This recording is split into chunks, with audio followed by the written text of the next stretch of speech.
Bem-vindo! Hoje recebemos com grande prazer o professor Luiz Saião, um dos maiores especialistas brasileiros em Bíblia Sagrada. Bem-vindo nesse programa, obrigado. Muito obrigado, Xavier, é um prazer muito grande estar aqui no Fórum Teológico, né? E queremos aí convidar todos a participarem da nossa conversa hoje, que vai ser muito importante e muito valiosa para entender tudo o que está acontecendo neste momento. Sim. É bom precisar que a gente grava 17 de outubro de 2023, mas vamos começar pelo Israel histórico, com vários mapas, né? E depois vamos falar da situação atual um pouco, porque você vai assistir o noticiário, não precisa tanto de nós para resolver. E ao final, vamos mencionar algumas profecias e assim uma visão mais messiânica da situação. Quero começar como um mapa, né, Sim. Minha primeira pergunta é quando começou a nação de Israel para os historiadores? É como podemos ler na Gênesis, com Canaã, que podemos ver nesse mapa aqui. Sim, quando nós olhamos para a Bíblia, né, para o que nós encontramos em Gênesis, né, a gente pode dizer que teologicamente e até no ambiente judaico, Israel começa com Abraão, né, porque Deus fala com Abraão que ele vai ser pai de uma grande nação e que com isso vai abençoar todas as famílias da terra, mas esse primeiro período a gente pode chamar assim do embrião de Israel, o começo de Israel, que é o período patriarcal. Aí a gente pode dizer que Israel realmente se torna um povo, né, o que a gente chama Am Israel, quando ele é libertado do Egito para ir para a terra de Canaã. Aí a gente pode sair dessa fase patriarcal, onde você tem um número muito limitado de pessoas, os descendentes de Jacó são 75 que vão para lá, e quando o povo sai do Egito, aí sim nós temos o que a gente pode falar do ponto de vista antropológico e histórico, o povo de Israel. Ou seja, milhares de pessoas, Com centenas certeza. de milhares. Né? Tem o filme famoso Os 10 Mandamentos, né, de Hollywood, Sim. dos anos 50, 60. Sim, Que exatamente. é interessante, a gente pode ver essa... E a gente fala aqui de 2.100 anos, 1900 antes do Cristo, né? Mais ou menos 2.000 anos esse período. Existe uma discussão entre os historiadores, os estudiosos, e a variação é essa, se estamos falando de 2.100, 2.000 ou 1.800. Esses 200 anos é uma discussão entre os historiadores onde se encaixa isso perfeitamente, né?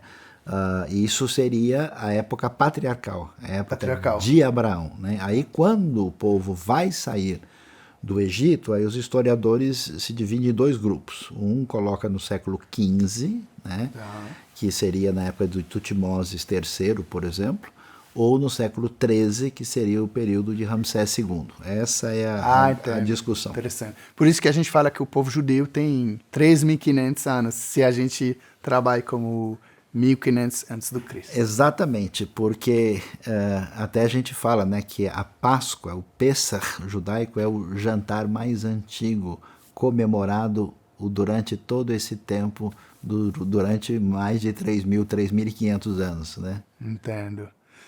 Agora vamos um pouquinho na frente, sempre lembrar que é negativo, né? Então, o negativo irá mais perto de zero que vamos na frente, né? Sim. Na época do rei Salomão, podemos ver talvez nesse outro slide, né? Do rei Salomão, Israel tinha um grande território, como pode ser visto no mapa. Agora, acho que cerca de 1.000 anos antes de Cristo. Pode nos talvez explicar um pouquinho e depois, né, direto, podemos ver dois reinos, né? De Judá no sul e Israel no norte. Sim, então o reinado de Salomão, que está bem representado aqui, quando nós lemos lá em 1 Reis, capítulo 6, verso 1, nós temos uma referência há 480 anos depois que Israel saiu do Egito, no 4º ano do seu reinado, Salomão edificou o templo do Senhor. Então a maioria dos estudiosos estão de acordo em pensar que Salomão reinou do ano 970 até 930. E aí a gente vê, por exemplo, o que acontece. No tempo de Salomão, está claro que Israel vai até Eilat, que é citado em 1 Reis, capítulo 9, verso 26, que era chamado de Ezion-Geber também. Vai até a ponta de lá, que é chamado Ribeiro de Egito, vai conquistar também as cidades filisteias, nas quais está Gaza. Entra, né, pelo lado oriental do Rio Jordão, dominando a terra de Edom, Moabe e Amon, e vai até a terra dos arameus, que é o lugar da Síria, pegando um pedacinho pequeno do que é Líbano e subindo até lá em cima junto ao rio Eufrates, que é uma divisão que aparece algumas vezes na Bíblia. Isso é o auge, o máximo da realidade do período que começa com Davi e vai até a época de Salomão, época de desenvolvimento, de progresso, que não tem nenhum problema com ninguém, aliança com os fenícios, a grande riqueza de Israel. Infelizmente, uma coisa irônica na Bíblia, o rei mais sábio acaba se afastando de Deus e faz coisas não muito inteligentes, né? E por isso o reino se divide, e a divisão está aqui, né? Acontece ano 931, 930, quando, né, não só Israel perdeu a maior parte do seu território, mas se dividiu com 10 tribos apoiando o antigo líder militar do governo de Salomão, que tinha se refugiado no Egito. Esse é chamado Jeroboão I, que afasta o povo de Deus e faz 2 altares, que são mencionados em 1 Reis, capítulo 12. É um altar, né, em Tel Dan, que eu já visitei várias vezes, muito interessante de ver lá, e o outro pertinho de Jerusalém, que era exatamente em Betel. E o filho de Salomão, Roboão, que não foi muito inteligente, não seguiu o conselho dos mais velhos e mais sábios, ele permitiu essa divisão e ele ficou no sul somente com a tribo de Judá e Benjamim. E aí nós temos essa história triste de divisão que a Bíblia conta com detalhes. Verdade, é. Sempre é bom lembrar essa divisão, porque Judá não deu o nome de judeus, né? Mas pessoas do Israel também era judeu, né? Na verdade, a gente pode dizer que é tudo o povo judeu, só que anteriormente você tinha só Israel, aí você tem o que é chamado de israelita e judaíta. Sim. Aí quando Israel desaparece e fica só Judá, e depois do exílio a gente chama todo mundo de povo judeu. Entendo. Agora, nos próximos séculos, eu considero que ainda mais tristes por Israel, porque tem grande império que vão dominar, e vamos começar por uma outra slide aqui. O primeiro é o Assyrian Empire, né? Aqui eu estou referindo a um livro, acho que é um livro americano, e a gente está jogando um mapa interessante. Pode nos contar um pouquinho como aconteceu com os assírios, qual parte era Israel, o Judá, como foi isso? Então é muito interessante isso aqui, porque esse mapa é muito valioso. Muito importante para a gente entender. A terra de Israel está bem no meio do caminho, né? O mundo antigo, qual é o centro de civilização maior? Egito e região da Mesopotâmia. Israel está no meio do caminho, por isso que todo mundo quer dominar essa região, Levante, né? Porque ela é estratégica. E mais acima estava a terra dos hititas, que moravam onde a Anatólia, onde hoje é o país Turquia. Na época de Davi e Salomão, uma coisa que às vezes não é percebida, nós não temos nenhum império poderoso ameaçando a região. Antes dele, os hititas brigaram com os egípcios. Inclusive tem um primeiro tratado internacional de paz chamado Tratado de Kadesh, né? Quando passa esse período, no século IX, aí a Assíria surge como um poder muito forte com a sua capital chamada Nínive. Isso é importante, né? Nínive está lá em cima, né? Hoje está no Iraque, né? aqui, bem aqui, né, bem aqui. E aí a Síria inicia um projeto de expansão militar, dominando a região. E no século VIII, ela vai entrar na terra de Israel. Os assírios eram muito cruéis, famosos por pegarem os povos e fazerem coisas muito terríveis, né? Inclusive incendiavam colheita, matavam pessoas queimadas vivas, era um negócio muito sério. E o reino do norte de Israel tinha sua capital em Samaria. E então os assírios vêm do norte, né, e vão conquistar o reino do norte, e Samaria, que era a capital, ela é conquistada no ano 722 a.C. Apesar dessa história triste, aqui tem uma menção nesse mapa muito importante. Ele menciona Salmaneser III, que venceu uma coalizão, né, que envolvia os arameus, os sírios, junto com o rei Acabe. Salmaneser III, ele foi encontrado, está no Museu Britânico. Tem uma peça chamada O Obelisco Negro. E essa peça do Salmaneser III ajudou a gente a confirmar a datação dos reis de Israel, porque aparece o rei Jeú pagando imposto. E isso é do ano 841 a.C. Por causa desse achado arqueológico da Síria, nós tivemos condição de fazer uma pesquisa mais clara da cronologia dos reis. Agora, os assírios não pararam por aí. Eles também desceram para atacar Jerusalém, um pouco depois. Mas foi na época do rei Ezequias.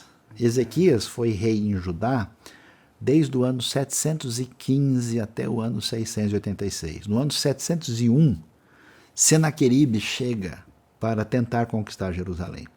E é muito impressionante, porque, falando francamente, ninguém tem força para enfrentar o Império Assírio. É muito poderoso. Enorme, né? Vai ter a Iraque atual, né? Sim, vai. Quase Irã, né? Sim, e eles eram muito bem armados, muito poderosos. Inclusive, tem uma inscrição assíria, quando Senaqueribe chega em Jerusalém, ele fala, isso aí que é Jerusalém? Ele despreza a cidade. Que é um paradoxo de hoje, né? Porque hoje a gente vê Israel com, talvez antes do outubro de 2023, mas como um povo muito forte. Sim, mas na época passado, não. Né? Na época não. Hoje Israel é uma potência militar muito bem preparada, mas naquele período não. E aí, o rei Ezequias, com a ajuda do profeta Isaías, ele consegue resistir. Ele resiste de tal maneira que ele constrói um túnel para mudar a água, que pode ser visitado. Eu já andei dentro desse túnel do rei Ezequias em Jerusalém. A arqueologia achou uma placa que fala como é que foi a construção do túnel. Essa placa é chamada Inscrição de Siloam, ou Shiloah, e ela está sendo transferida do Museu de Istambul para Israel, para o Museu lá de Jerusalém, né? E eles também encontraram o documento do rei Senaqueribe, que está no Museu Oriental de Chicago, quando ele fala que ele prendeu Ezequias dentro de Jerusalém. O que é impressionante é que Deus sustentou o povo para não ser destruído pelos assírios, e eles não tinham condição de enfrentar. E finalmente os assírios, a Bíblia fala de uma praga que caiu sobre eles, da parte de Deus, e o Senaqueribe ouviu de problemas na Síria, foi embora, morreu assassinado pelo filho dele, chamado Esaradom. E é uma história impressionante de como Deus manteve, apesar de Israel e Judá terem falhado tanto, a misericórdia e a aliança de Deus sustentou o povo de uma maneira muito especial. Por isso esse período é muito importante para a gente entender a Bíblia e a história. Entendo. Agora a produção talvez pode passar no outro mapa. Império Babilônia, também é muito importante, imagino, né? A gente está aqui em 597 até 538 do Cristo, né? Escreve isso no livro. Você quer mencionar um pouquinho aqui? Me parece que é mais o Jerusalém destruído, né? Destruído, e a gente fala agora mais de Judá, né? A Síria era Israel do Norte, agora o Império do... A Babilônia é uma grande cidade que se desenvolve, cresce e vira uma potência. E a Assíria, nesse momento, ela está em decadência, está enfraquecendo. Então, os babilônios, que na verdade a gente chama de Império Neobabilônico, porque houve um Império Babilônico anterior, que é da época do Hammurabi, né?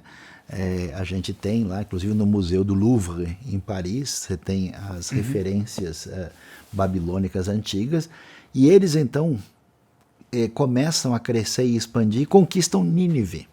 Nínive é conquistada por eles no ano 612 a.C. E quando conquista Nínive, aí você tem, inclusive, a Bíblia tendo o livro de Naum para falar desse acontecimento. Mas os babilônios continuam a sua expansão. Então veja que, como aqui é o deserto da Arábia, eles vão por cima, seguindo o rio e depois descem. E aí vão atacar. Como eles venceram os assírios, agora o Reino do Norte está no domínio deles. É continuação. Mas Judá ainda é livre e é independente, porque a Síria não conquistou.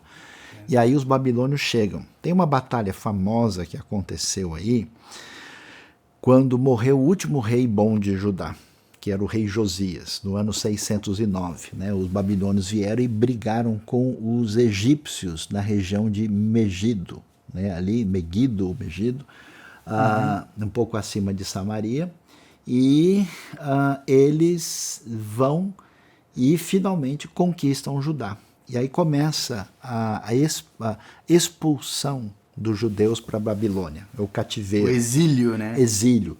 Uma parte, primeira vai no ano 605, a segunda parte vai no ano 597, e na época do rei Zedequias, a terceira parte vai, que é no ano 586, quando Jerusalém é destruída. Destruída no dia 9 do mês de Av.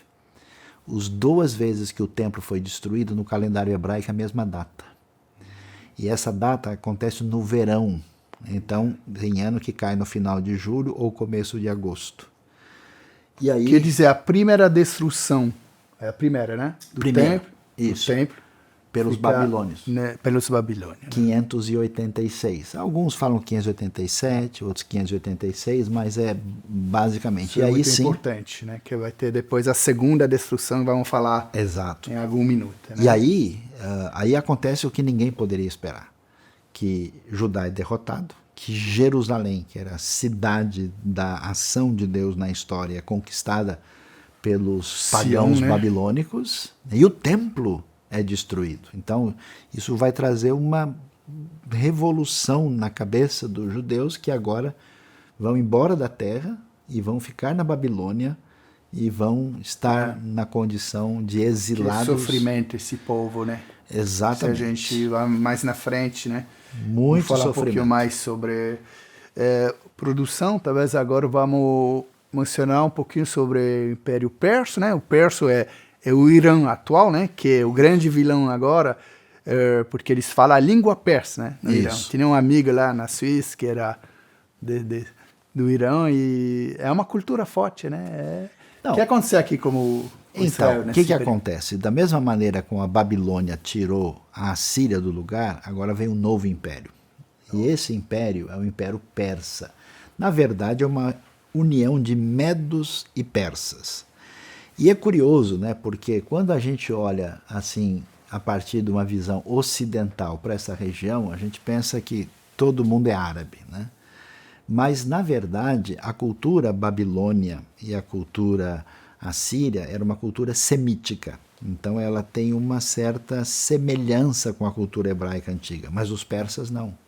Os persas são caucasianos parentes dos europeus. Estão dentro do grande grupo indo-europeu. Eles são aparentados com outros grupos caucasianos mais acima. Então, eles têm outra cultura, outra língua, muito diferente. E eles, sim, constroem um império poderoso, na verdade, o mais poderoso até então, que ganha um destaque especial com o rei Ciro. O rei Ciro, ele é um grande conquistador, seguido depois por Cambises, Aí tem Dario, Xerxes, Artaxerxes, e a Pérsia vai ter um império maior que todos. Ela vai enorme, crescer, né? vai chegar até a Grécia. As guerras médicas, né, a batalha com os gregos que vai acontecer depois. E quando os persas chegam aí na terra de Israel, eles vão formar o que eles chamam da província Yahud. Essa província fazia parte das 31 satrapias do Império Persa, que era um império muito organizado. Na época deles foi criado moeda, antes disso não tinha. Eles tinham um sistema de correio muito eficiente. Eles tinham um sistema de transporte e foi um império maior. Que, né? Na atual Israel, mais ou menos. Exatamente. Yahud, né? Yahud era chamado, né? Aqui está escrito Yehud, né? Como era chamado. E aí, a coisa interessante, no Museu Britânico tem lá o que é chamado do cilindro de Ciro, porque a Bíblia mostra que o Ciro foi muito bondoso para com o povo judeu, permitindo a construção do templo. E quando as pessoas liam isso, falavam, esse negócio aqui não deve ser verdade, né? Quando eles acharam o cilindro de Ciro, que mostra o tipo de política de governo pacífica na administração do império, a gente vê que a Bíblia tinha razão, e que a Bíblia está dizendo a verdade, porque aí você entende porque os judeus têm permissão de voltar para a terra. Sim. E eles voltam. A primeira leva vem do ano 538, a segunda vem no ano 458 e a terceira em 444. Tudo no período persa. E os persas expandem e quase vencem os gregos. Se tivessem vencido os gregos, talvez a história da Europa ia ser muito diferente. Mas os gregos foram vencedores e a coisa mudou, né? Então esse período é importante até porque, Xavier, teve uma mudança, assim, a cultura persa era uma cultura muito dualista, né? A questão da ênfase entre a diferença entre o bem e o mal. E esse desafio fez com que os livros bíblicos dessem uma resposta a esse tipo de proposta dualista. O livro de Esdras, né, que foi escrito. Esdras, Neemias, Esther, também 1º e 2º Crônicas, Ageu, Zacarias e Malaquias, todos esses livros são do período persa. E aqui a gente está 597 até antes do Cristo, né? 597 é Babilônia. Persa começa em 538, ou 539, 538, e aí vai até 332. Isso, está escrito nesse livro. Exatamente. E agora a produção, podemos ver... Imagine que em casa você conhece um pouquinho mais o Império Grego, né? Que a gente fala Alexandre o Grande, né? Eu falei uma vez, quanto milhar de Alexandre tem no Brasil, né? Muito, né? Gente. Que o Alexandre, ele tem... Você quer comentar um pouquinho o Alexandre o Grande, né? Que está na Macedônia, no norte da Grécia atual, né? Isso. E acho que em 12 anos, bem pouco antes, ele... Bom saber que o professor era Aristóteles, né? O professor dele. Então, exatamente. Isso é Aristóteles incrível. de Estagira. E criar um império, né? Parece que, pensando aqui, não sei se é verdade, o Império Persa ajudou, porque ele invadiu o Império Persa, o Alexandre o Grande e depois o outro rei. Realmente a história do Alexandre ela é muito impressionante, porque ele, como você bem falou, né, foi muito orientado aí pelo o famoso filósofo Aristóteles, tão importante. Pai da ciência, né? Pai da ciência, um dos maiores, junto com Platão, da filosofia antiga. E a Grécia é um lugar meio confuso, porque ela tinha cidades, estados diferentes. Polis, né? Esparta é uma coisa, Atenas é outra, a região da Macedônia é diferente. O Alexandre, então, consegue, com 20 anos de idade, né? Ele que era filho do Filipe II, né? Ele sai aí e entre 334, 332 até 320, ele vai e conquista, vai chegar até a Índia, até a fronteira lá, e aí ele vê os indianos com elefantes e leva um susto com isso, né? Mas o que o Alexandre faz, que é muito impressionante e chama a atenção, ele vence o Império Persa, ele conquista o Egito, conquista toda essa região, faz um império ainda maior. Mas Alexandria, né? Cidade de Alexandre, né? Pois é. Que era muito importante. Mas a coisa... Septuaginta. A Septuaginta, exatamente. A primeira vez que se traduz, né, o texto bíblico para uma outra língua. O que é interessante é o projeto de globalização do Alexandre. esse projeto de globalização trouxe um impacto muito grande para os judeus. Porque o que eles fizeram? A gente não tem como negar que os gregos, né, em termos de arquitetura, engenharia, inventaram tanta matemática... coisa. A gente fez um programa aqui sobre a Grécia. Né? Muito impressionante, né? E aí, esse mundo grego criou o que é chamado projeto de helenização, o helenismo, né? Sim. Então, o grego virou uma referência cultural de toda essa região. Sim. E ainda é hoje, né? O Ocidente, a gente... Nós estamos... Sempre eu falo que é uma mistura um helênico e judaico, né? Exatamente. E nós estamos debaixo desse ambiente raiz, né? greco-romano com a tradição bíblica judaica. E aí o que acontece? Os judeus pela primeira vez pensam assim, peraí, mas esses gregos, eles não conhecem a Deus? E como é que eles fizeram tantas coisas que merecem atenção? Aí começa a se discutir a verdade que vem da revelação e a verdade que vem da razão. A pergunta é como é que Atenas conversa com Jerusalém? Que tipo de relação nós temos? E isso foi tão impactante que os judeus fizeram isso, né?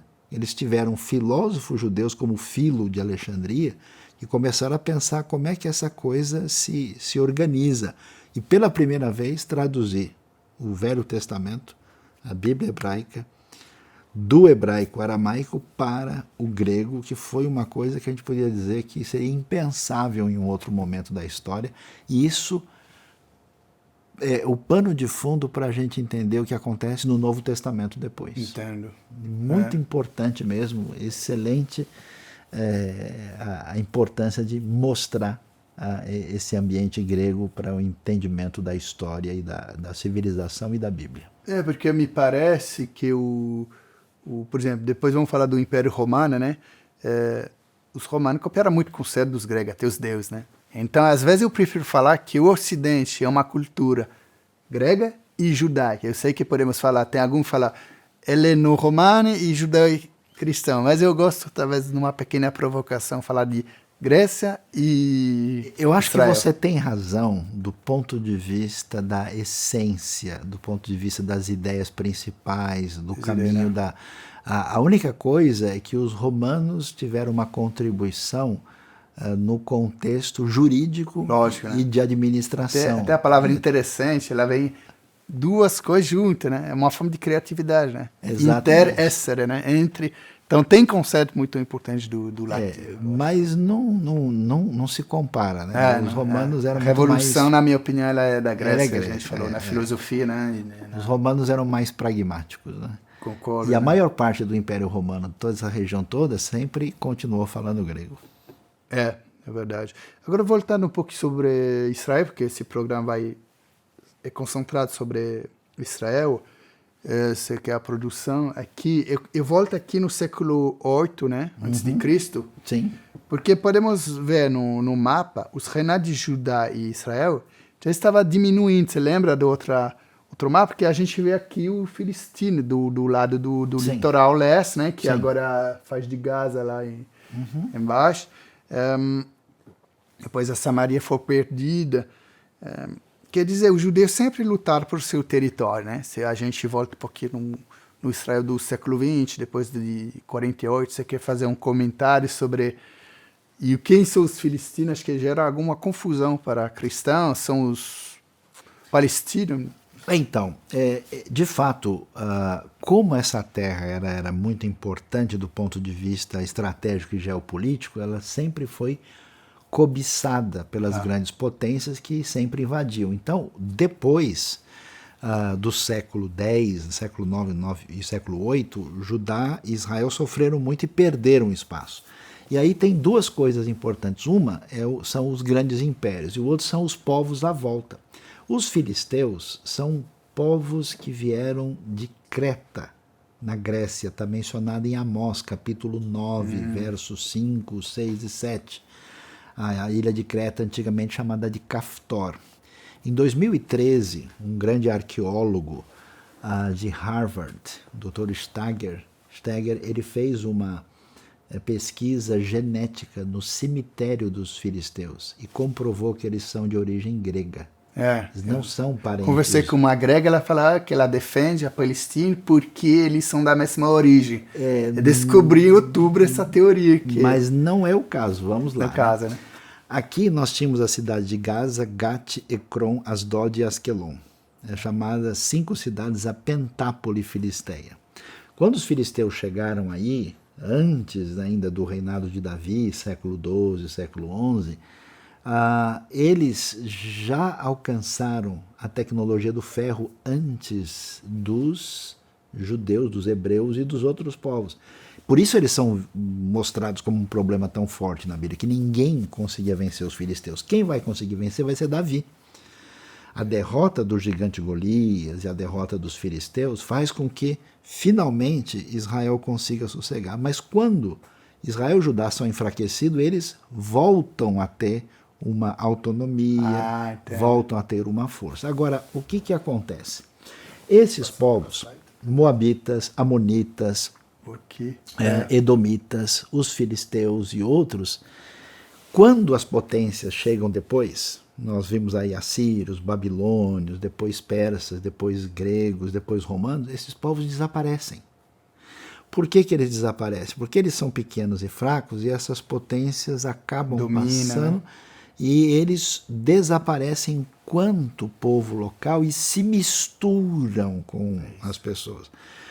E o que vai acontecer? Na história mais recente, com a expansão árabe-muçulmana, a partir do ano, em Jerusalém, ano 638, na Jordânia, ano 636, essa população que está aí, ela é predominantemente árabe. Claro que tem uma mistura lá em cima dos antigos fenícios, alguém aqui tem alguma coisa dos amonitas, mas não dá para dizer que os palestinos de hoje, nem de Gaza, nem daqui, são descendentes diretamente dos filisteus, porque os filisteus desapareceram. Agora, se você fizer um exame de sangue e for lá, vai ter alguma coisa. Sim. Eu fiz um exame, eu sou brasileiro, eu fiz um exame de sangue genético meu, deu que 11% tem origem na Escandinávia. Então tem algum parente lá atrás que veio da Suécia, Noruega e assim por diante. Mas eu não sou escandinavo, isso é uma parte da herança, então tem uma mistura, né? Assim como na Europa, temos vários grupos, né, históricos ali. E se a gente, agora vamos chegar na época do Cristo, né, o início dos anos 0, fala um pouquinho antes, um pouquinho depois, porque depois você pode falar, Jerusalém foi destruída e reconstruída algumas vezes, né? A gente fala agora de quê? Da segunda destruição do templo. Qual ano do templo de Salomão? O que acontece? Com o enfraquecimento do Império Grego, o Império Grego dividiu, né? Ele, depois da morte do Alexandre o Grande, se dividiu em 4 partes, e 2 partes importantes era dos Seleucidas e dos Ptolomeus, com um governo na Síria e outro governo no Egito. E a terra de Israel ficou no meio desses dois e teve um momento importante dos Macabeus, que conseguiram, né, uma relativa independência aí entre o ano 140 até o ano 63. 63 a.C., Pompeu chega com as tropas romanas. E aí conquista tudo e tudo vira Império Romano. É romano? É. Militarmente ocupado? Sim, mas a cultura dominante na região ainda permanece, a cultura grega. Por isso que o Novo Testamento vai aparecer em grego. É o conceito de Pax Romana, né? De outro, porque a Pax Romana, ela deixa a cultura, deixa a religião. O Pilato fala, né? Exatamente. Você que vai matar o Jesus, você não quer matar, né? Não quero, minhas mãos querem Os estar romanos eu acho muito inteligente, de deixar na estratégia, né? Eles venceram o Cartago, né? Os cartagineses, nas guerras púnicas, e aí tivemos aí 200 anos de Pax Romana, né? Que é um controle romano, né? Passando pela Gália, chegando até a antiga Bretanha, dominando também a Lusitânia, a Espanha, o norte da África, Numídia, indo no auge foi até a Dácia, que é a antiga Romênia, né? E quando eles dominam essa região, qual é o problema? Os judeus são um povo problemático, porque todo mundo faz aliança com o romano. O romano chega, traz lá o deus Júpiter, traz o deus Mercúrio, coloca no templo do povo conquistado. Aí eles estão pensando em fazer isso em Jerusalém. Os judeus, não, você passa por cima Incrível, do né? meu cadáver, mas Isso é muito importante. Deus romano não entra aqui, não. E aí, eles lutam pela os língua, romanos pela religião. escravizaram cerca de metade do império. E aí ele chega lá em Jerusalém, chega na terra de Israel, e ele quer escravizar o judeu. O judeu fala, hoje não, hoje é Shabat, hoje é dia de descanso. Que história é essa? Você é escravo? Que negócio de dia de descanso? Quem manda no mundo sou eu. E depois os romanos vão exigir adoração aos imperadores. E aí eles olham, quem esses judeus acham que são? Para ter coragem de levantar a cabeça contra Roma. Então começa uma opressão forte contra as províncias romanas, aí, que no caso é a província da Judéia, de Samaria, de Galileia e de outras áreas além do Jordão. E isso cria um ambiente revolucionário na terra de Israel, que dá origem ao movimento, por exemplo, dos zelotes, que eram como se fossem guerrilheiros contra Roma. Esse negócio vai piorando de tal maneira que aí sim os romanos não só vão ser responsáveis legais e jurídicos pela crucificação de Jesus, mas eles vão chegar ao momento e dizer, não dá mais para aguentar esses judeus. Então eles entram no ano 70 com Tito, né? E aí você tem a destruição do templo de Jerusalém, e o templo é enorme. O templo tinha uma área de 140... Isso se chama da segunda destruição. Segunda, isso. Que é uma destruição total. Total. Nem tem, o muro da lamentação é um muro de sustento, né? De sustentação do lado. O templo em si acabou tudo. E a área do templo, para a gente ter uma ideia, era 144 mil metros quadrados. A altura, quase 50 metros do edifício maior. Naquele tempo, a pedra principal, um dia que você for a Israel, você precisa descer. Infelizmente lá nunca fui. embaixo, no Muro das Lamentações, você tem a pedra principal que sustenta a base desse muro ocidental. Essa pedra principal tem 13 metros e meio e pesa mais de 600 toneladas. É um negócio inacreditável. Tudo isso feito na época do Herodes o Grande, né? E aí a gente vai ver que os romanos perdem a paciência e vão fazer essa grande destruição no ano 70, que gera uma grande dispersão dos judeus para vários lugares, e vão fazer Chamada diáspora, né? Diáspora, né? E tem uma segunda dispersão, uma segunda matança, que é no segundo século, no ano 132 a 135, com o Bar Kokhba, na rebelião, que vai ser um desastre sério na história dos judeus. Porque para preparar o programa eu trabalhei com um livro francês, algum grande autor francês, o americano, o brasileiro, e acho que o autor fala, isso marcou o exílio do povo judeu. Exatamente. Em 135. Agora o povo judeu, e uma pergunta que eu pensei, onde ele vive? Mais no Egito, já em Roma, na Grécia? Eles são espalhados para vários lugares. A gente, quando lê o livro de Atos, curioso isso, o Novo Testamento é o principal documento judaico do primeiro século. Quando a gente vê o livro de Atos, as viagens de Paulo, você vai ver que tem judeu em Roma, você vai ver que tem judeu em Éfeso, você vai ver que tem sinagoga em Corinto. Então, os judeus são... é verdade, nunca pensei que a gente fica tão focado no livro de Paulo sobre o cristianismo, ele sempre vai numa sinagoga, né? Exatamente. Na Grécia atual. Está em toda parte. Inclusive, não faz tanto tempo eu visitei um museu em Madrid e depois em Lisboa, e hoje você tem na Península Ibérica a confirmação que já tinha judeu no primeiro século. Sim. Então eles se espalharam, foram para o Oriente, né, foram para a região da Mesopotâmia, foram para o Egito, né, tinha uma comunidade enorme, e foram para várias regiões em torno do Mediterrâneo. Os judeus então foram espalhados e eles vão entrar numa grande crise, porque a religião judaica, como ela estava funcionando, ela estava muito dependente do templo, dos sacrifícios, das peregrinações. Havia uma grande influência e do saduceu. Foi um sofrimento, né? De não ter mais o templo para... O sofrimento é tão grande, mas mais do que isso, é o que a gente faz agora. Perdido. Então você vai ter uma mudança assim, no judaísmo, né? Porque no tempo de Jesus você tem o quê? Saduceu, você tem fariseu, você tem Zelote, você tem os judeus do deserto, que muitos chamam de essênios, e cada um estava numa direção diferente. Quando o templo é destruído, Saduceu vivia do templo, então o Saduceu desaparece. Zelote, os romanos acabam com eles. E esses do deserto também não sobrevivem. Quem que sobrevive? Só o fariseu. E o fariseu vai ser o judeu que vai dar origem ao judaísmo rabínico histórico que se desenvolve depois. O centro da religião muda de Jerusalém para Galileia, Tiberíades, e daí nós vamos ter uma reconfiguração. Mas aqui é qual anos, mais ou menos, na Galileia? Então, isso já acontece, essa mudança, a partir do segundo século. Segundo século. E depois ele se desenvolve bastante, né? Especialmente a partir daí, até o quinto século, você tem uma configuração de toda a tradição rabínica que vai numa direção diferente do judaísmo anterior. Agora imagine que a gente conhece um pouco mais a história dos últimos 2000 anos, né?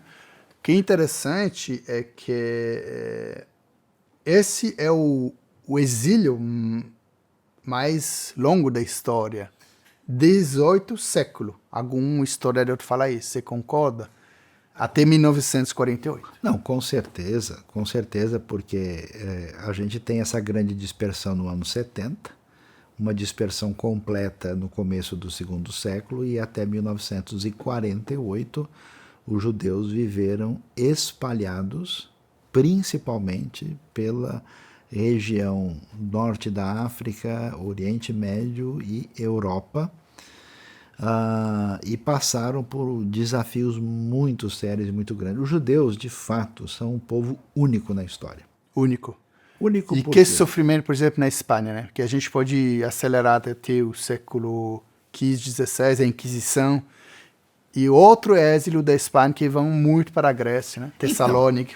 Então, na verdade, assim, os judeus começam a sofrer, uma coisa difícil da gente falar, mas tem que ser dita, um antissemitismo da própria cristandade. Isso já começa a partir do terceiro, quarto, quinto século, isso é acentuado. Então surgiu aquela ideia mal colocada, é que os judeus mataram Cristo. Mas Cristo era o quê? Cristo era mongol, era russo? Cristo também é judeu. Eu acho que eu falo para mim, né? Mas isso, eu vejo isso mais no mundo católico que no mundo evangélico. Porque às vezes eu falo, por exemplo, do conflito.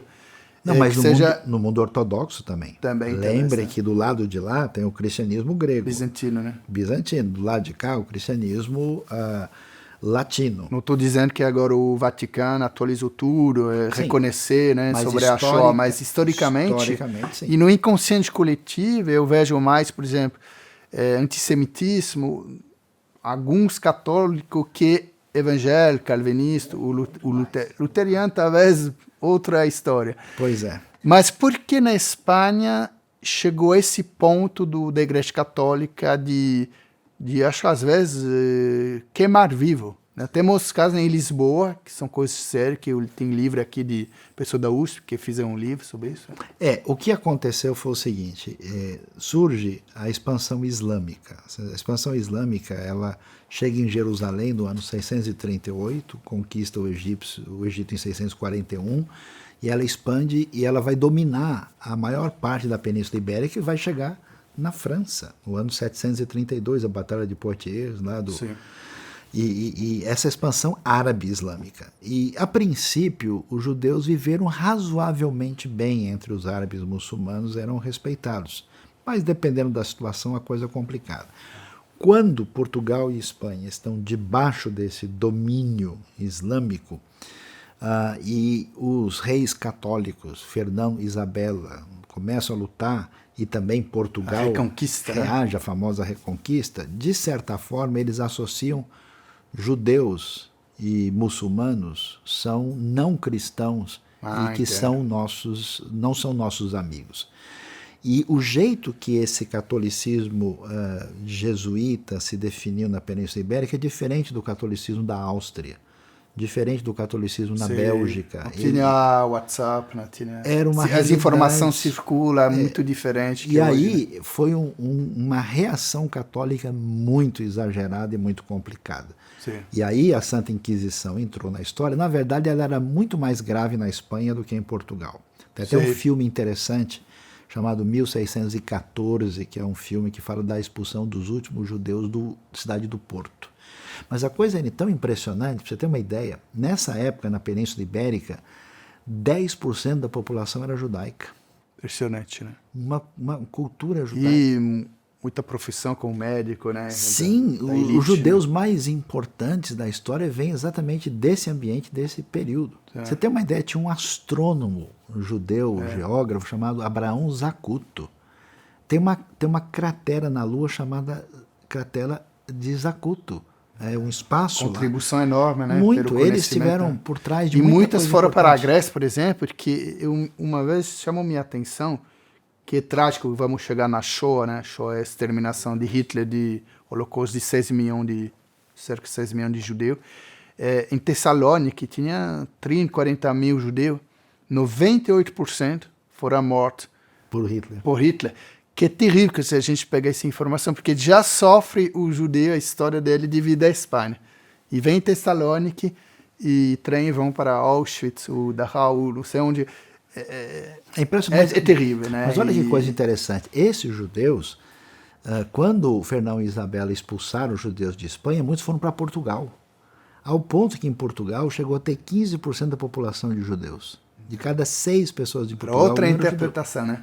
O Calbat fala, né? Teologia ruim, ética ruim, né? Gosto bom dessa frase. Barth é um extraordinário teólogo. Porque lá na Espanha, teologia ruim, ética, as consequências, né? A teologia é fundamental. E por isso, nem todo mundo sabe disso, esses judeus que fugiram da Inquisição e depois fugiram de Portugal, apesar que em Portugal a coisa foi muito mais suave, teve esse problema do chamado massacre de São Domingos, no dia 19 de abril de 1506, esses judeus, muitos vieram para o Brasil.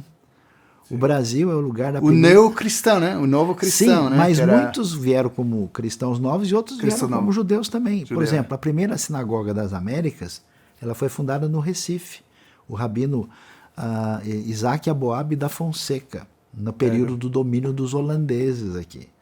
Fernando de Noronha era judeu. Quem iniciou o barroco no Brasil, Bento Teixeira, 1601 eram judeus, né? Então teve uma presença. E esses judeus, fugindo da Península Ibérica, quando a coisa complicou, eles foram para a Holanda, foram para o norte da África, região do Marrocos, para o Brasil e para o Império Otomano. Sim. Turquia. Aliás, bom, você poderia falar desse Império Otomano, né, que é fundamental na compreensão do Israel atual, né, que vai de 1517 até 1917, otomanos são os turcos atual, né? Exatamente. Então, diferentemente dos árabes, os turcos são um povo muito distinto, que vem da Ásia Central e que foram islamizados aí por volta do século X. E eles se desenvolvem com um grande império, inicialmente seljúcida, conquistador, e o Império Otomano fundado por Osman I no ano 1299.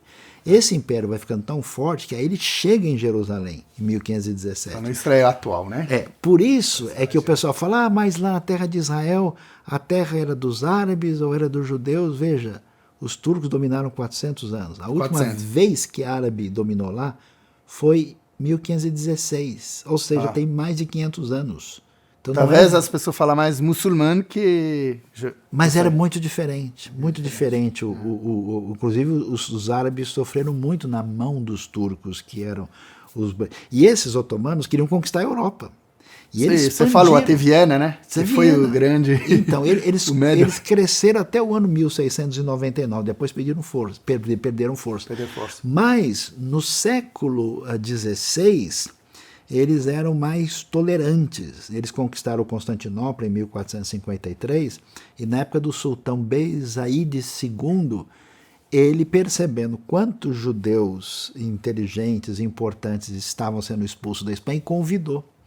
Uma das famílias que foi para lá foi a família Abravanel, que é um sobrenome do famoso Silvio Santos do Brasil, né? Entendeu? Então tem uma história muito interessante, e os judeus têm uma história longa no Império Otomano e na Turquia de muita contribuição para aquilo que foi feito lá. Posteriormente, né, a coisa mudou de figura e não se permaneceu assim. Mas olha, essa história da Espanha é muito terrível, é verdade, mas os judeus foram perseguidos, expulsos da Itália, foram expulsos da França, foram expulsos da Inglaterra, foram expulsos... Até o Martin Luther, né, que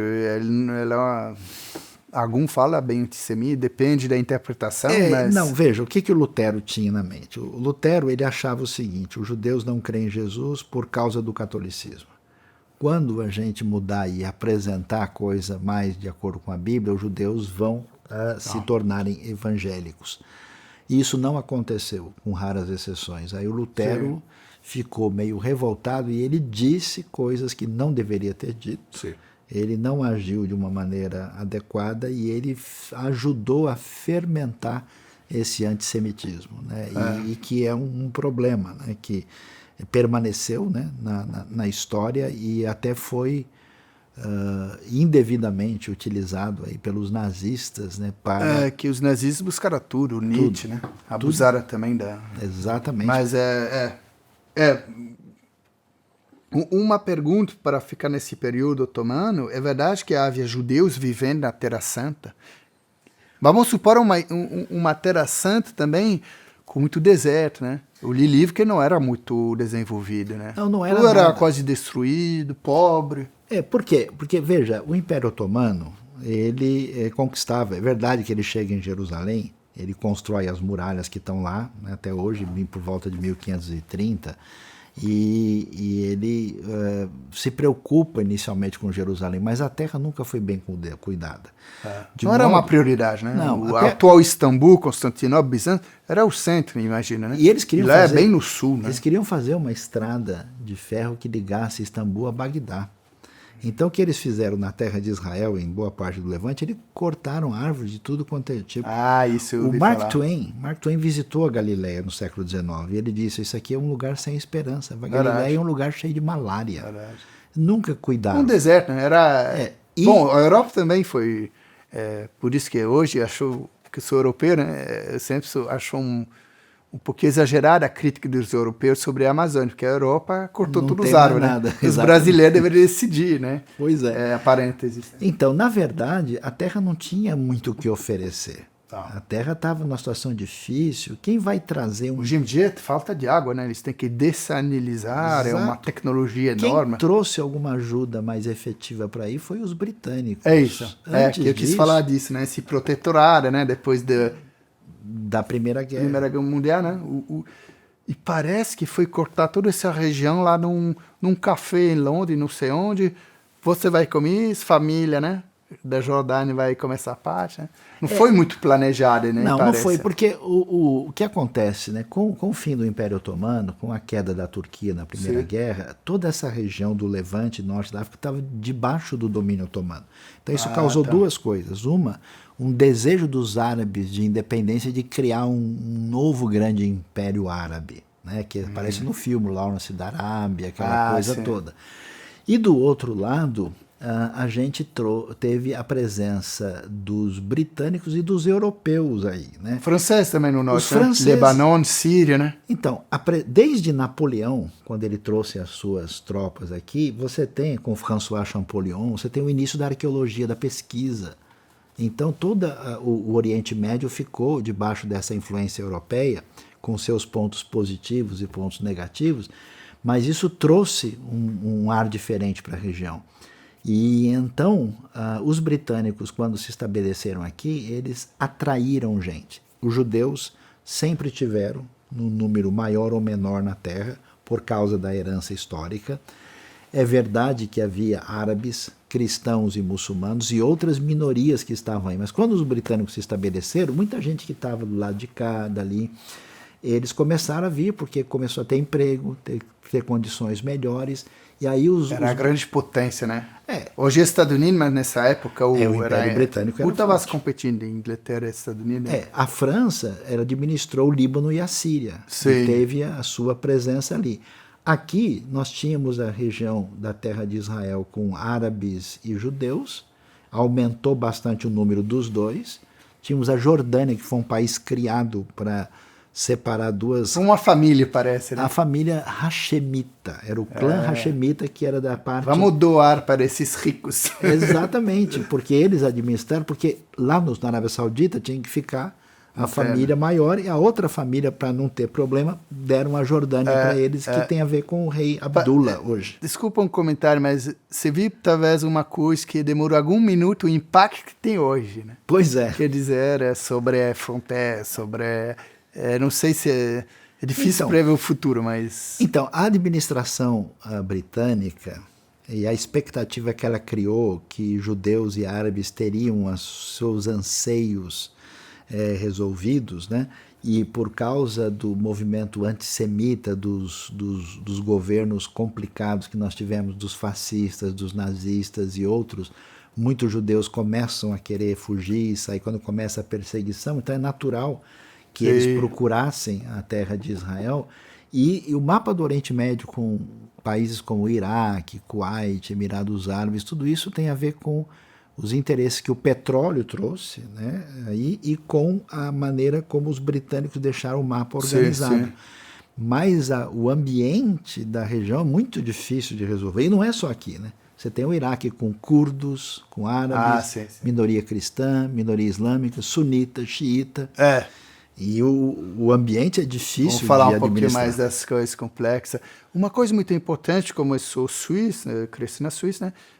Pode falar um pouquinho do movimento sionista, né? O Sião é um sinônimo de Jerusalém. Exato. E no século XIX, né, muito judeu começa a sonhar de voltar para Jerusalém, que ele chama de Sião, né?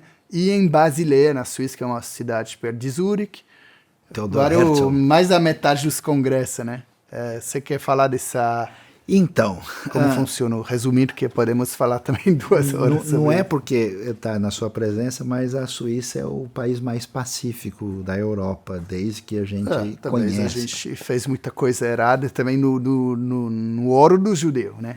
Tudo bem. Não trabalho pelo governo. Mas pelo menos todas as confusões de guerra da Suíça nunca foi um problema. E ela sempre teve uma presença judaica expressiva, né, na sua história. E aí o Theodor Herzl, que é curioso que quando você fala em sionismo, o pessoal pensa, então o movimento religioso não era religioso. Eles era bastante comunista, socialista, ateu, tendência pouco religioso. Né? Pouca gente religiosa. Foi um movimento laico, secular que desenvolveu isso. E toda a questão era, né, por causa do famoso caso lá Dreyfus, né, que na França, né? Que repercutiu, e que os judeus falaram, olha, não dá, a gente precisa ter um estado de segurança. E aí o famoso livro, né, Ein Neues Alte Land, a antiga terra nova, né, que o Theodor Herzl vai escrever, e então eles começam o sonho, e a foto emblemática é exatamente na ponte em Basileia, né, que está lá, né, e aí, de fato, é um ambiente desse, e os judeus começam a pensar, nós precisamos voltar para a terra da nossa origem. Até se cogitou mandar para outros lugares, né? Na África, Argentina, não sei aonde mais, tal. Mas então começa o movimento de ir nessa direção, de modo que quando a gente termina a Segunda Guerra Mundial, em Israel você tem 1/3 de judeus e 2/3 de árabes.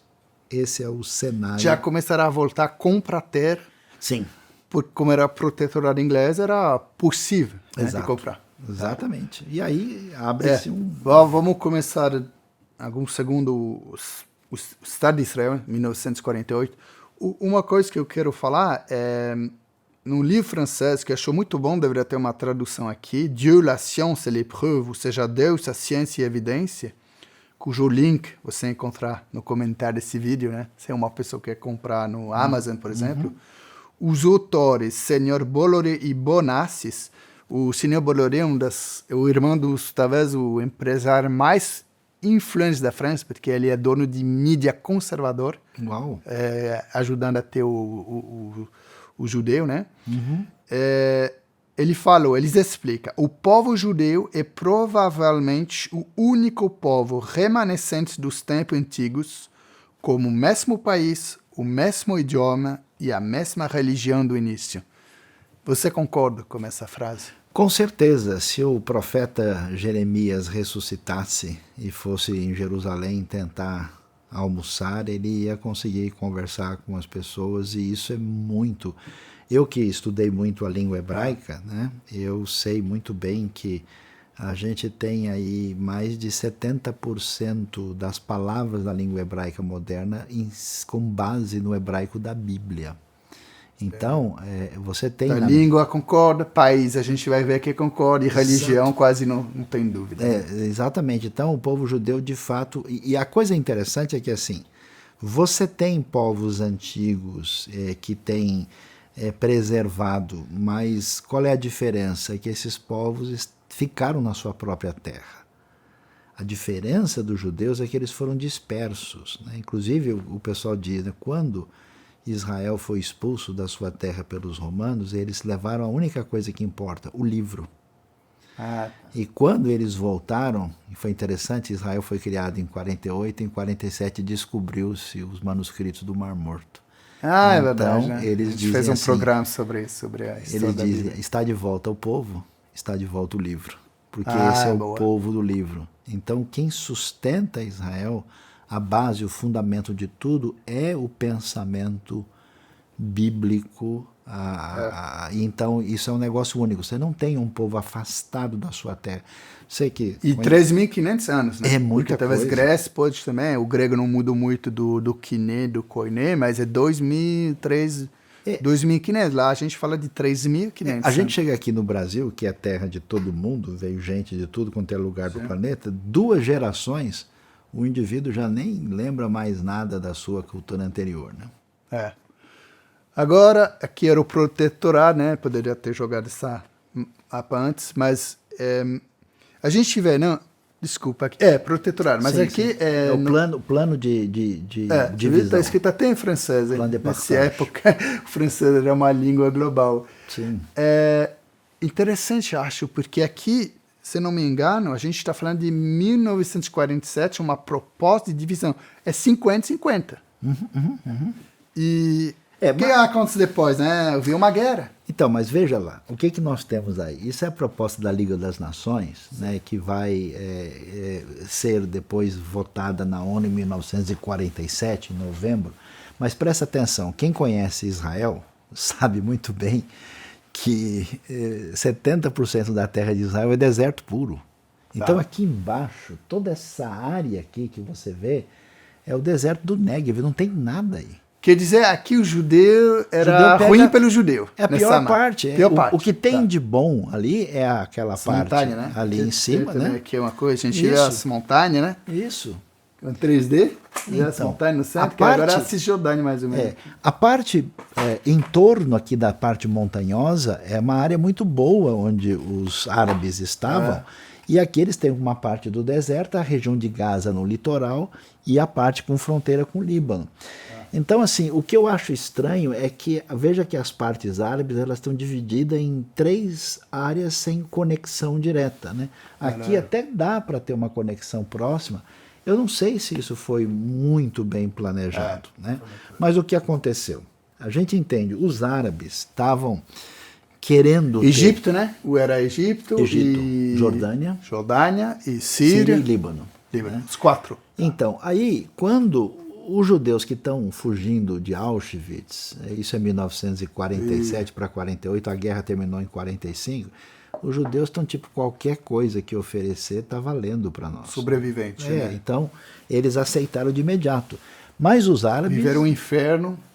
Os árabes disseram que não. Maior é isso que é inferno do Auschwitz. Tem um filme interessante, Ó Jerusalém, que vale a pena ser visto, que fala desse momento. Aí isso que tem que ser colocado na conta dos árabes. Eles não aceitaram a divisão da terra. Poderia ter sido criado o Estado palestino aí. Sim. Eles não aceitaram.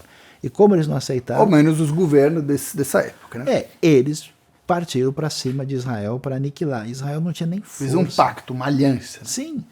E Israel resistiu, né? De modo que no dia 14 de maio de 1948, oficialmente, depois de vencer a Guerra da Independência, Israel estabelece aí a fundação oficial do Estado de Israel. Hoje, talvez. Então aqui nós somos já em junho, né? 48. Exato.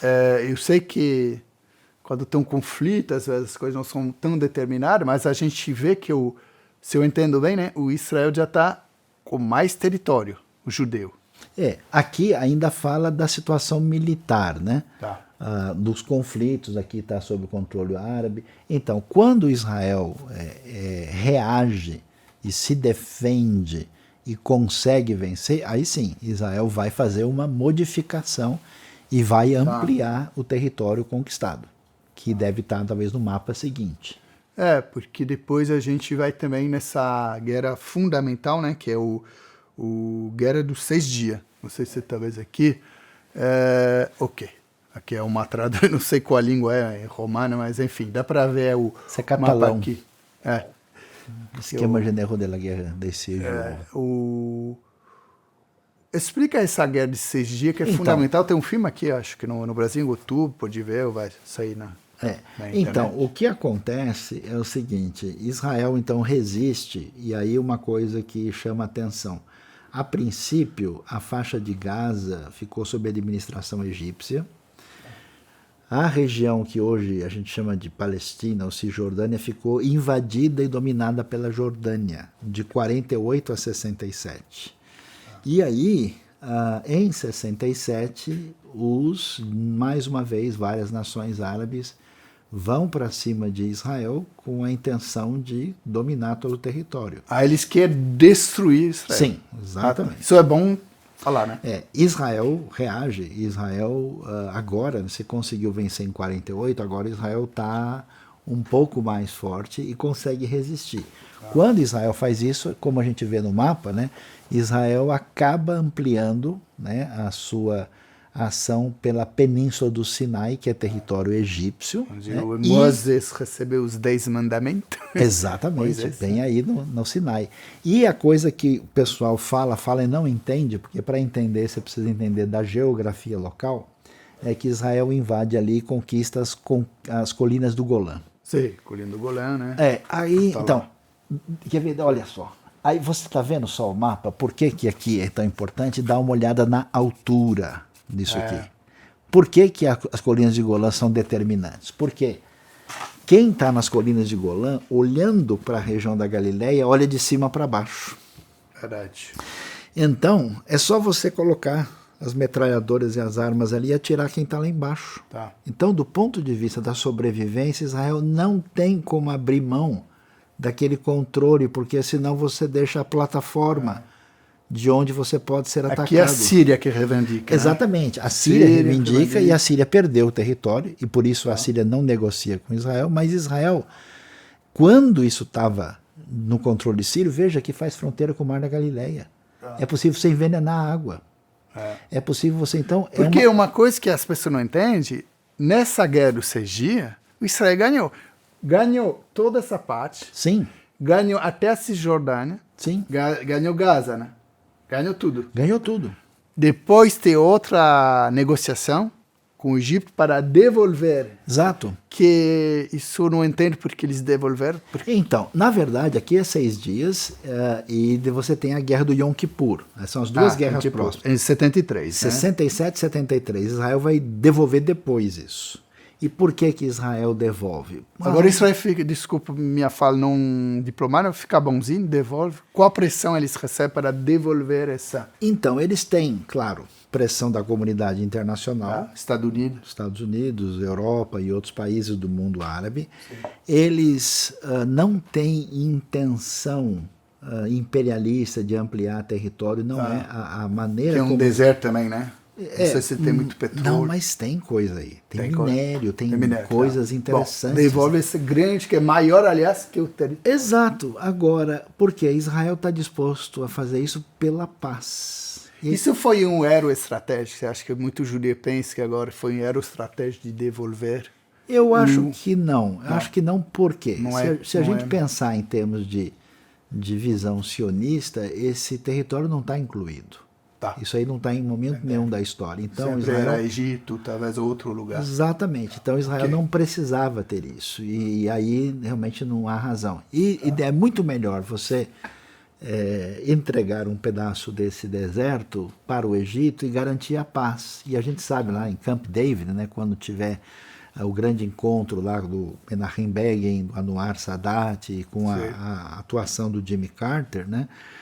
Se consegue uma paz Daí esse razoável. negócio devolve. Devolve o Sinai A Palestina olha, se ela é ocupada, é bem complexo, é um patchwork, né? Porque você tem uma parte que pertence ao governo israelense, uma parte...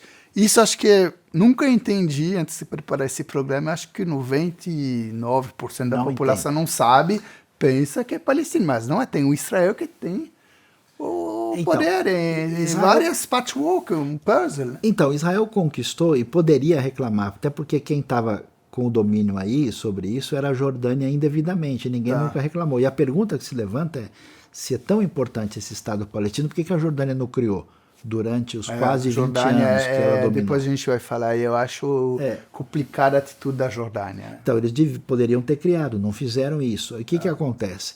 Israel consegue a paz com a Jordânia, assina isso lá no Mar da Galileia, tão famosa, e a Síria e o Líbano nunca aceitaram conversar sobre o assunto, então eles estão numa situação apenas de cessar fogo, mas permanecem inimigos hostis de Israel e não conversam nada.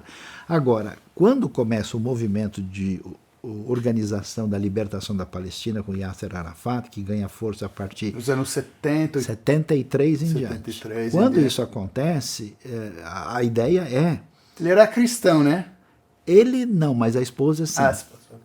Eles tentam... aí Israel tentou negociar, ofereceu 5 vezes uma proposta... Nunca foi aceito. E aí a gente entende, pode criticar Israel comete erros, mas você tem que entender uma coisa muito importante. Onde é que você entende? Na geografia. Porque toda essa área que a gente chama de Palestina ou de Cisjordânia é uma área montanhosa, elevada. Sim. A região de Samaria. Né? Tá vendo? Você tem o Monte Gerizim, Monte Ebal. O míssil saindo daqui para Tel Aviv são 9 minutos. Então, o que Israel está dizendo? Olha, o Egito, você quer paz? Devolva o Sinai. Nós ficamos em paz. Jordânia, vamos fazer a paz? Fazemos a paz. Inclusive, você vê tecnologia israelense usada na Jordânia para produzir alimento hoje. Vamos fazer a paz, Palestina de maneira completa, eu preciso da garantia de uma coisa, segurança. Vocês não vão abrigar e aprovar nenhum grupo terrorista, vocês vão manter a nossa... Porque depois vem a intifada, né? Intifada em árabe, preparando a emissão, é atentado terrorista. Exatamente. Que sai da Gaza, dos Palestina, palestinos. Né? E aí a coisa fica complicada, porque como é que Israel vai fazer? Hoje, o sujeito brasileiro mora aqui em São Paulo, Rio de Janeiro, o que ele faz? Ele deixa a casa dele aberta? Ele mora em condomínio fechado, o condomínio tem muro, o condomínio tem vigilância. É a mesma coisa, se você tem pessoas dispostas a atravessar os limites. Por que tem separação? Porque os palestinos dizem, a gente não quer estar num Estado junto com os judeus. Queremos o nosso Estado. Bom, se você tem um Estado, a Palestina é um Estado em formação. Se é um outro Estado, tem que ter fronteira. Eu não posso, a gente entender. Porque como essa coisa de patchwork, você tem que imaginar que essa região da Cisjordânia, que os americanos chamam de West Bank, sim, é pontinha. Um ponto vai ver um israelense, outro vai ver palestino. Então, mas aí tem uma outra coisa. A paz ela é muito difícil Aí tem um negócio complicado, porque Israel divide esses territórios que eles chamam de A, B e C. E aí tem lugares que são plenamente palestino, a administração geral é palestina, mas aí é um erro de Israel, que existem vários lugares onde estão os assentamentos. Esses assentamentos não são permitidos. E a ONU regula isso, e como muitos israelenses vão lá e fazem isso no cenário é visto como provocação. Mas, por outro lado, tem uma coisa importante a ser vista aqui. Aqui está o Estado de Israel. Quem que mora em Israel? Judeus religiosos, judeus seculares. Árabes cristãos, árabes muçulmanos. Tem 2 milhões de árabes em Israel que têm passaporte israelense. Sim. Drusos, pessoal da fé Bahá'í, Cherqueses, 2% de cristãos, 2%, minorias cristãs de diversos tipos. Você tem É um país moderno, né? Morreram nos atentados agora vários tailandeses que trabalham na agricultura. Até muçulmano morreram no atentado. Muito. Falaram na CNN, né? Então, a pergunta é, se Israel, que é um país, à semelhança do Ocidente, Sim. democrático, livre, você pode fazer uma série de coisas lá, que tipo de país vai ser a Palestina? É proibido a entrada de judeu? Você vai fazer uma análise racial de quem pode entrar e quem não pode? Então, aí é um negócio... Qual é o critério de alguém, por exemplo, vamos supor que eu queira fazer um negócio na Palestina, eu quero investir lá. Eles vão analisar o que é a minha raça, a minha religião, que tipo de país é esse? Que tipo de coisa eu estou formando? E, na verdade, eu vou ser bem sincero para você, por que algumas pessoas vão para cá, judeus e moram? Sabe por quê? Porque é muito mais barato e não tem cobrança de imposto. Então, se o sujeito tem $1 milhão e vai investir, ele fala, acho que eu vou fazer algum investimento aqui. O contexto é complicado, o negócio é difícil, tem toda uma história, mas a gente tem que entender a coisa de maneira mais adequada, né? Porque falando, eu poderia ter mostrado a mapa, né? A gente vê essas coisas em amarelo, né? Aqui são os lugares que está escrito área A. Área A e área B. E área C. Essa área C é uma área totalmente, digamos, palestina, e a área B, área A e B, onde você tem uma presença... E um dos conflitos, né, que vem muito no noticiário é que algum israelense eles querem amplificar, né, judeu entrar na área C. Sim, isso, exatamente. Né? E gera conflito e crítica, às vezes, pode ser equilibrado, né? Porque eu sempre falo, eu só quero ler uma coisa aqui, né? De acordo com a CNN americana, né? Eu sigo muito CNN americana, o ataque do Hamas em 7 de outubro de 2023, o sábado, o Shabbat, né? No sul do Israel foi a pior da história de Israel desde 1948. Você quer talvez contar um pouquinho o que aconteceu? Porque a gente agora fala de Gaza, né? Então, que é outra coisa que o West Bank a gente tem duas coisas aqui que a maior parte das pessoas não entendem, né? Primeiro que essa Palestina não é essa Palestina. Duas Palestinas. São muito Israel diferentes. com Ali nos programas, ela fala isso. Exatamente. A Palestina aqui, ela é administrada pelo Fatah. A autoridade palestina, que deveria governar tudo, era o Fatah. Quando, em 2005, o Ariel Sharon unilateralmente deixou Gaza e disse, olha, tirou à força os judeus que estavam lá e deu liberdade para Gaza de fato ter uma autonomia maior. E aí o que acontece? Em 2007 o Hamas, numa eleição meio controvertida, por pouca diferença ganha, e o Hamas elimina todos os seus concorrentes, fecha lá na Gaza, em Gaza, e cria uma ditadura. Então, assim, os representantes da autoridade palestina que estavam aqui foram mortos ou expulsos. Então você tem dois grupos palestinos... Eles têm quase nada a ver politicamente. Que são inimigos um do outro. Inimigos, então né? a pergunta é assim, ó, nós vamos devolver para os palestinos. Quem são os palestinos? Quem que deve receber? Então temos que ser não bem... tem unidade. Claro. É a faixa de Gaza, né? Então, e aí lá tem 2,1 milhão de habitantes, o jornalista fala da... Mas da qual CNN. que é o problema? O problema é que a gente fala a faixa... Duas coisas que as pessoas precisam pensar. A Israel controla a faixa de Gaza. Como controla? Se eles puderam fazer tantos armamentos e conseguir fazer uma invasão, que tipo de controle é esse que existe? Não, está tendo uma limpeza étnica. Como assim? Em 1950 tinha 1 milhão de árabes palestinos, hoje tem 5 milhões na região. Como é que houve entre aspas, um genocídio? Esses argumentos eles não se sustentam. Israel comete erros? Comete. Sim. Na hora de retalhar faz coisas erradas? Sim, como várias nações fazem. Por isso eles têm autocrítica, eles têm jornais independentes, eles têm uma série de discussão interna na sociedade israelense.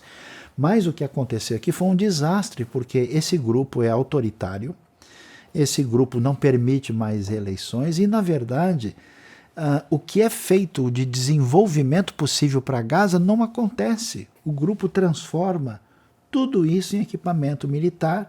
O cimento que devia construir casa está sendo construído túneis, tudo que está sendo feito tem o objetivo não de atacar Israel, mas de destruir Israel e o povo judeu. Com o apoio do Irã. Então, isso é uma O loucura. Wall Street Journal, né, que é um dos grandes jornais americanos, eles têm bem infiltrado com o serviço segredo, eles falaram, mas difícil confirmar a informação, que o Irã pode ser, em parte, atrás do ataque, mas é complicado, porque pode ser um apoio moral, difícil, né? A gente não tem, vamos dizer, uma comprovação objetiva. Por enquanto não tem. 17 de outubro não tem. Só que, assim, historicamente, né, aquilo que se percebe das outras ocasiões, o Irã sempre teve favorável ao que acontece em Gaza. E o Irã também tem um regime que não pode ser considerado um regime respeitável por quem defende uma sociedade livre e democrática. Então, a revolução dos ayatolás trouxe uma situação muito complicada nesse país que não é compatível. Mas aí é xiita, né? Então, eles são xiitas. E eles são mais sunitas, né? Eles são sunitas, mas o grupo Hezbollah lá em cima é xiita. Hezbollah, que está no norte do Líbano, né? Esse é xiita. Que parece muito mais poderoso que o... É verdade. Então, mas veja só onde é que está o problema que parece que muita gente no Ocidente não entende. Você tem o que a gente chama de grupos jihadistas. Esses grupos jihadistas, eles estão baseados num tipo de teologia islâmica que a maioria do mundo muçulmano não segue, que é o wahhabismo ou salafismo. Esse pessoal interpreta o Alcorão e os chamados hadith de uma maneira que eles dizem: precisamos fazer guerra total com todo mundo que não é como nós. Mecrean, eles falam. Quem não é como nós, outros muçulmanos, de vez em quando eles fazem atentados em mesquitas de outros grupos diferentes. Verdade. Os cristãos e os judeus. E aí, o Hamas, semelhante ao Hezbollah, é como o ISIS, é como a Al-Qaeda, é como Al-Shabaab, é como Boko Haram. São grupos que são dedicados à violência terrorista. Então a comunidade internacional... E é uma teologia que valoriza a morte, né? Exatamente. Isso eu não falei, é um judeu, acho que é o presidente da Associação Judeia de São Paulo, falando na CBN. Então, com certeza. Então, a comunidade internacional, inclusive a própria comunidade islâmica moderada, não pode aceitar. O que aconteceu aqui em Gaza, nessa invasão... É um atentado terrorista. É mais do que isso. É pior do que o ISIS. Você não eu acho um escândalo que alguma esquerda, né, especialmente a extrema esquerda, né, não reconhece que um atentado... Por que não falar? Aqui é uma bandeira. Né? A linguagem é muito importante, né? A definição, senão a gente vai num universo paralelo. E Jesus fala, a verdade vos liberta. A verdade, em João, é fundamental. Se abre mão da ética e do mínimo senso de humanidade. Eu vi em TV. Nem gosto até de conversar, porque se as pessoas não têm... Eu vi em TV árabe, entrevista, o pessoal dizendo, desde quando a Sharia permite esse tipo de coisa de você matar nenês e crianças. O presidente turco criticou os ataques. Isso não existe. E é muçulmano, então... Então, mas mesmo o árabe muçulmano mais fervoroso diz, isso é contra o Islã. Sim, matar a mulher, qual interesse? Criança, queimar nenês, civis. Então, o nível de loucura, de selvageria, de barbárie é muito absurdo.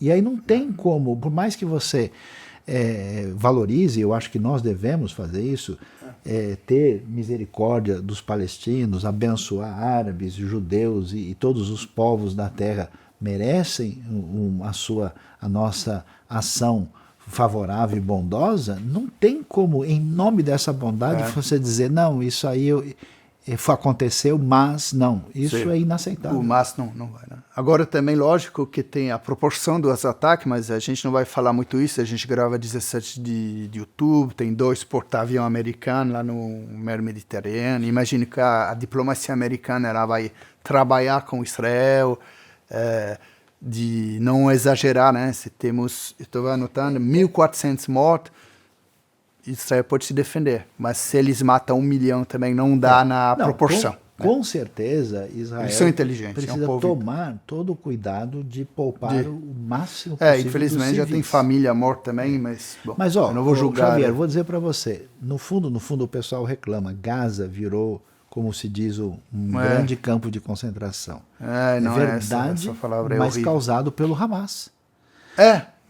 Sim, o Hamas tem 2 milhões de reféns. E a Jordânia não gosta muito de tomar refugiado, né? Hoje, 17 Com tudo isso... de outubro, falaram que não vão...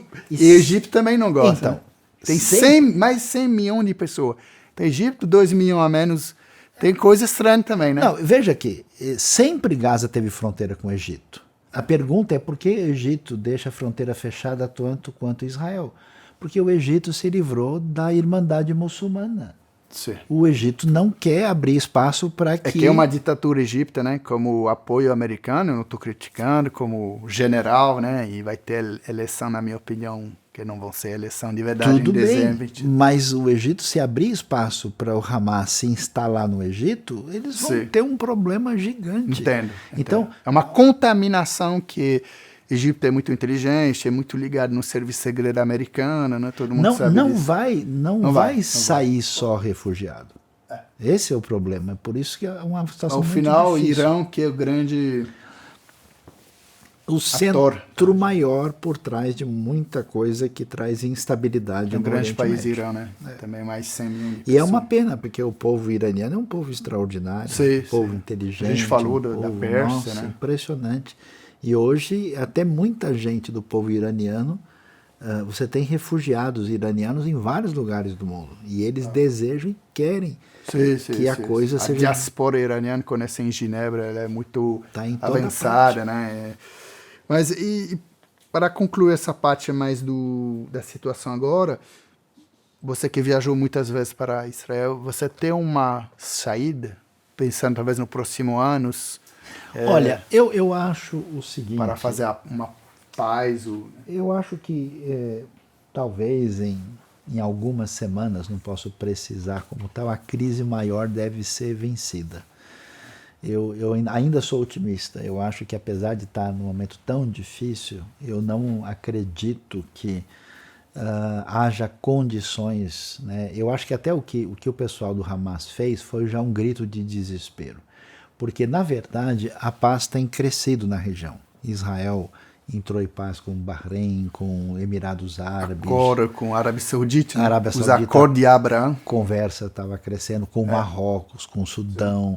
E aí, eu acho que o pessoal do Hamas, do Hezbollah e do Irã estão percebendo que vão ficar isolados. Estão falando, nós não podemos permitir isso. Então, vamos partir para um ataque muito sério. Ataque suicídio, né? Porque ao final acho que eles quase todos foram mortos, né? Por helicóptero. A gente vê, parece um filme de ação de Hollywood, mataram todos os terroristas, né? Sim. Tem que ser, né? Você mata uma mulher, criança, né? Criança. Que loucura. Não tem outra. Então, assim, e eles não têm condição de resistir muito tempo. Então, e eles vão, tudo bem, pode ser que Israel depois desista, não consiga acabar totalmente. Tem reféns, né? Tem cerca de 200. Né? Esse é um negócio complicado. Mas eu acho que a coisa nos próximos, talvez, semanas ou meses vai ser razoavelmente resolvida. O problema maior, na minha opinião, no cenário é que Israel se encontra num ambiente de crise política. Está muito dividido, interna, teve que...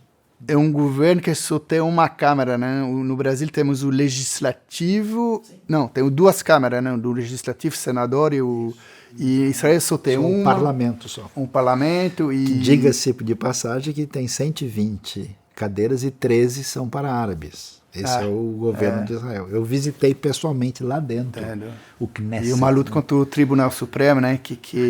Tá uma às confusão. vezes, bom, como no Brasil, né? A democracia ela é complexa entre os três poderes. E dificilmente eu acho que o primeiro-ministro atual vai conseguir sobreviver politicamente. Sim, pelo era do serviço segredo, né? Bom, isso realmente foi... O Egito falou, parece, os americanos falaram, né? Foi assustador. Diplomatic cables na linguagem da diplomacia. Eu só posso interpretar isso como Israel menosprezando o poder do Hamas, achando que ainda que eles fizessem alguma coisa, não seria... Eu não gosto muito como não sou judeu, de comentar, mas outra coisa... vamos falar um pouquinho das profecias que são ligadas um pouquinho a hoje. Essa coisa tem alguma pessoa especialista em profecia que fala que o acordo possível, né, de novo, nós somos em outubro, talvez em 2024, acordo possível entre Israel e Arábia Saudita poderia ser uma condição para quem vê o Gog e Magog, né, a batalha de Gog e Magog, que se encontra mais no norte, na vale perto de Haifa, né? Em teoria, para alguns especialistas. Será que você tem alguma opinião sobre a profecia? Então, eu acho que quando a gente olha para algumas profecias bíblicas, elas são claras. Por exemplo, que o povo voltaria para a terra. Sim. Quando você lê o final de Amós, capítulo 9, verso 14 e 15, Israel seria colocado de volta na terra para nunca mais ser desarraigado. Então essa profecia não pode ter sido cumprida anteriormente. Eu acho que o fato de muitos judeus hoje estarem reconhecendo Jesus é algo impressionante. Isso, o judeu messiânico, né? Sim, mas é uma quantidade muito grande, expressiva, e isso nunca aconteceu na história desse jeito. Porque vamos explicar só rapidinho, todas essas profecias no mundo evangélico, né, eles poderiam nos dar informação sobre o final do mundo. Então, como a gente pode ver, as profecias falam de que esse povo estaria de volta na terra, né? E a gente pergunta quando isso?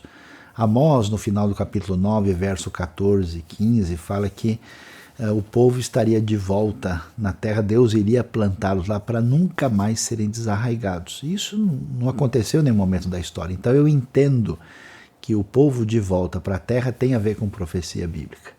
E também a Bíblia fala que quando estivéssemos perto aí do desfecho da história, Jerusalém, né, o tempo dos gentios terminaria até que Jerusalém terminasse de ser pisada por eles. Então chega um momento que Jerusalém volta para a administração judaica. Isso é uma profecia de Jesus, né? De Jesus, exatamente, que aparece lá em Lucas, com bastante clareza, no capítulo 21. Fala que o templo de Salomão vai ser destruído e depois, de novo, vai ser pisado. Exatamente. Então vai ser pisado pelos gentios e vai chegar o momento em que até que o tempo deles se complete. Então vai ter um momento diferente.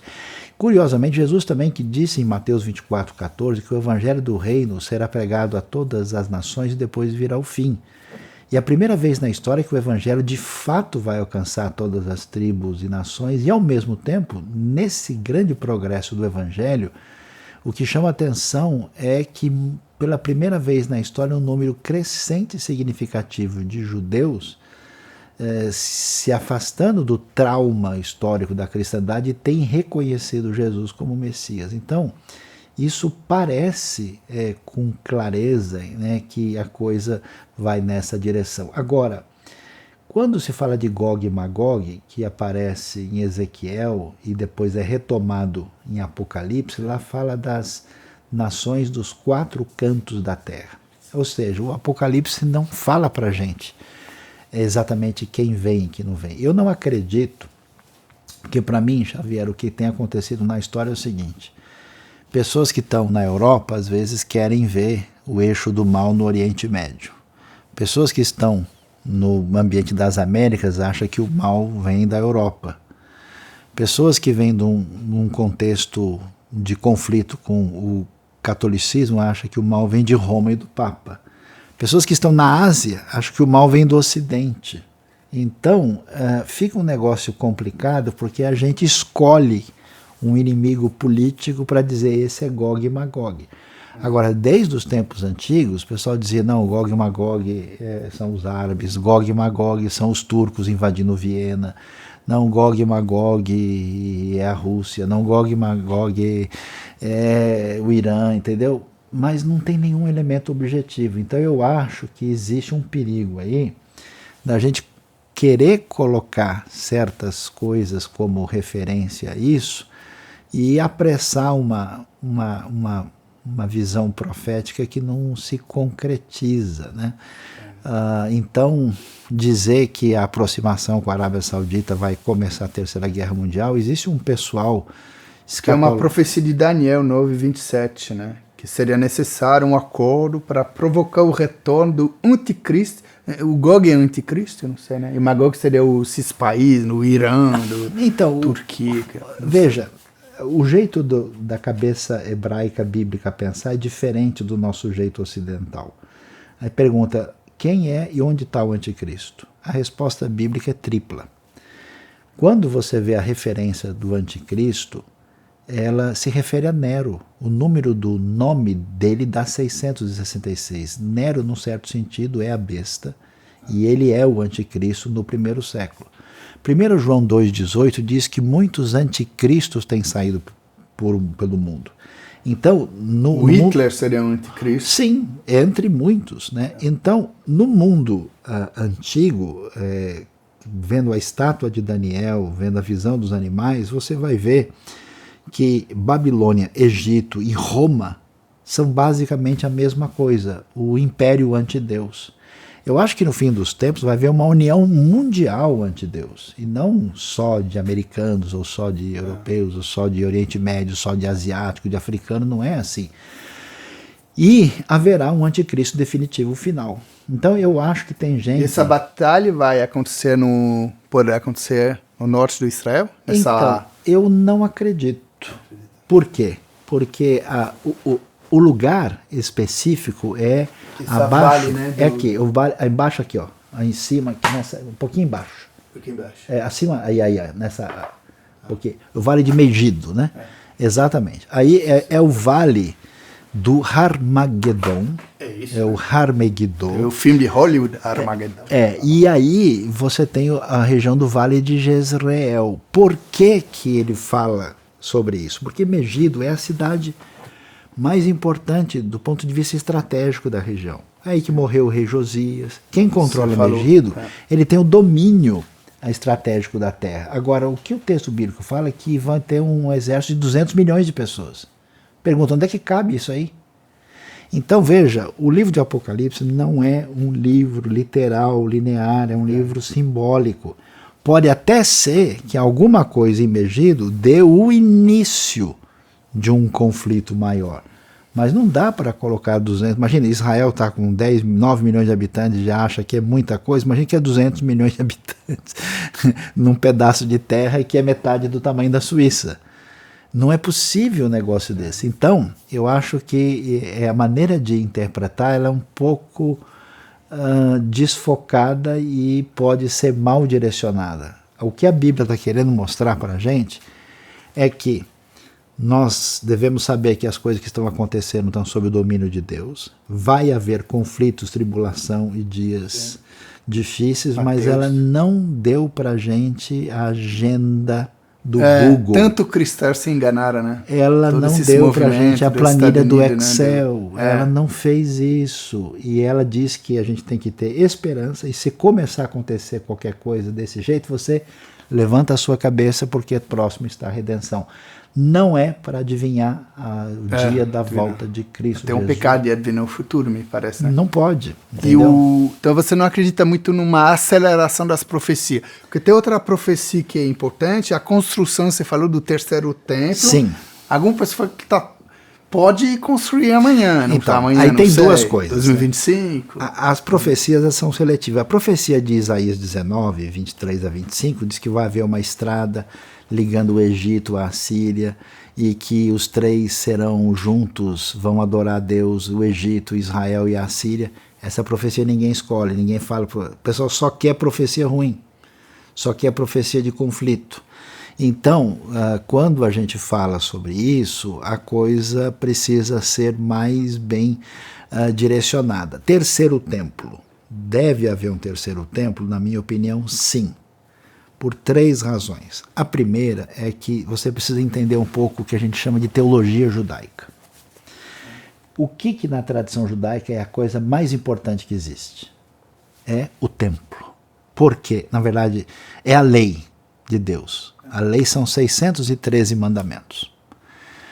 A maior parte desses mandamentos, na verdade, a gente não sabe, são litúrgicos, são culticos. Então, na mentalidade judaica padrão, a vontade de Deus não pode ser satisfeita sem o santuário. Esse é o dilema.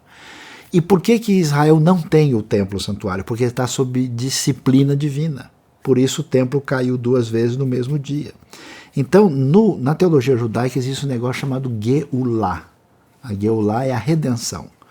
Quando a redenção estiver se aproximando, que o Messias vai chegar, o povo vai estar na terra, Israel vai se arrepender, se voltar para Deus, e Israel vai poder ter de novo o templo para poder satisfazer a vontade divina.